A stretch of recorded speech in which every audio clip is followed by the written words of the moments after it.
আজকে আমরা যে উদ্দেশ্যে এখানে দাঁড়িয়েছি, একটি হত্যাকারীর বিচারের জন্য। যারা হত্যাকারী তাদের বিচার হতেই হবে। আমরা চাই প্রকৃত ঘটনা, প্রকৃত তথ্য সাংবাদিক ভাইরা যারা আছেন উদ্ঘাটন করবেন এবং এই কথা বলার মধ্যে এবং তাদের আইনের আওতায় এনে তাদের বিচার করতে হবে। আমরা বলতে চাই, মসজিদ গোরস্থান আমরা যারা মুসলমান, আমাদের পবিত্র স্থান, আমাদের মৃত্যু হবে গোরস্থানে যেতে হবে, আমাদের নামাজ কালামের জন্য মসজিদে যেতে হবে। এটা আমাদের ইসলামের এবং মুসলমানদের অগ্রাধিকার, এটা যার যা প্রাপ্য আমাদের দিতে হবে। আমরা চাই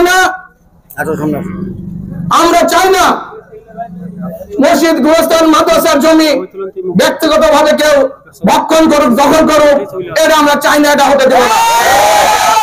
আমরা চাই ইসলামী প্রতিষ্ঠান, ধর্মীয় প্রতিষ্ঠানের সম্পদ ধর্মীয় প্রতিষ্ঠানে দিতে হবে।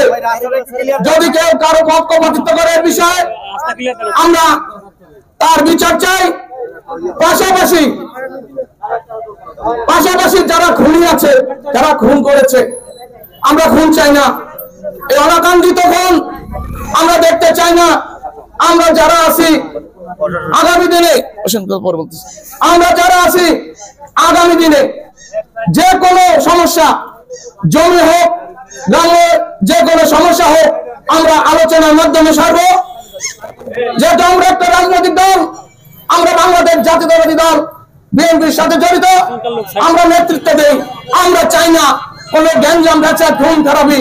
আমরা চাই শান্ত শিষ্ট পরিবেশ, সুশৃঙ্খল পরিবেশ। বিশৃঙ্খলা যাতে না হয় আমাদের প্রত্যেকের দায়িত্ব। আমাদের আগামী দিনের ভবিষ্যৎ তারেক রহমান আমাদের বরাবর নির্দেশ দিচ্ছেন, আমরা যেন সুশৃঙ্খল হই, আমরা যেন জনগণের পাশে দাঁড়াই, আমরা যেন ভূমি দস্যুদের প্রতিহত করি। কেউ যেন দলের দোহাই দেয়া ভূমি দখল করতে না পারে, সালিশের মাধ্যম দিয়ে সালিশি বাণিজ্য করতে না পারে। আমরা সাধারণ মানুষের পাশে রাখবো। যেহেতু আমাদের আগামী দিনে ভোট করতে হবে, সাধারণ মানুষকে হাতে নিয়ে ভোট করতে হবে, তাই প্রত্যেকটা সাধারণ মানুষের পাশে আমাদের দাঁড়াতে হবে। আমাদের নেতা রুহুল কুদ্দুস তালুকদার দুলাভাই প্রতিনিয়ত বলছেন, তোমরা এলাকা যাও, তোমরা প্রত্যেকটা মানুষের পাশে দাঁড়াও। কেউ যেন কোনো অন্যায় করতে না পারে, বিশৃঙ্খলা করতে না পারে, তাদের পাশে দাঁড়াও। বিশৃঙ্খলাকারীদের প্রতিহত করো। কোন আওয়ামী সন্ত্রাসী যাতে আমাদের ভিতরে কোন বিশৃঙ্খলা ঘটে না পারে, কোন মাদক দিতে না পারে, তাদের প্রতিহত করো, তাদের বিতাড়িত করো।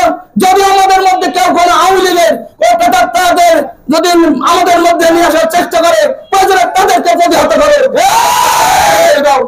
সংগ্রামী সাথীরা, আজকের এই মানব বন্ধনে আমরা শপথ নিতে চাই, এ ধরনের কোন ঘটনা আর যাতে না ঘটে। আমরা কোন ঘটনা ঘটতে দেব না। এই মামলার সাথে যারা জড়িত, নজির খুনির সাথে যারা জড়িত, আমি প্রশাসনের কাছে, পুলিশ প্রশাসনের কাছে অনুরোধ রাখবো, আপনারা এই খুনিদের যে জানতে পারেন তাদের খোঁজ খবর করে প্রয়োজনে গোপনে গোয়েন্দা ভিত্তিতে তাদেরকে বের করে নিয়ে আসেন, আইনের আওতায় নিয়ে এসে বিচারের ব্যবস্থা করেন। আমার সাংবাদিক ভাইদের উদ্দেশ্যে একটি কথা বলি, ভাই, আপনারা এই তথ্যগুলা আমরা জানি, আপনারা বহু কষ্ট করেন, রোদ বৃষ্টি নাই, যেখানে খবর পান সেখানে চলে যান, তার আসল খবরগুলো, আসল তথ্যগুলো আপনারা প্রকাশ করেন এবং প্রশাসনকে আপনারা জবাবদিহি করেন। কেন তাদের গ্রেফতার করা হচ্ছে না? কেন তাদের খোঁজ খবর করা হচ্ছে না? কেন আবার মিথ্যা মামলা দিয়ে হয়রানি করা হচ্ছে? আসলে আমরা তো খুন চাই না, আমরা শান্তি চাই, আমরা শৃঙ্খলা থাকতে চাই, বিশৃঙ্খলা চাই না। তাই আমি আমার কথা শেষ করার আগে একটি কথা বলে যেতে চাই। আমাদের নেতার নির্দেশ, তারেক রহমানের নির্দেশ, দুলু সাহেবের নির্দেশ, আমাদের দলীয় কমান্ডের নির্দেশ, কেন্দ্রীয় কমিটির যারা আছেন হাইকমান্ডের নির্দেশ আমরা পালন করব।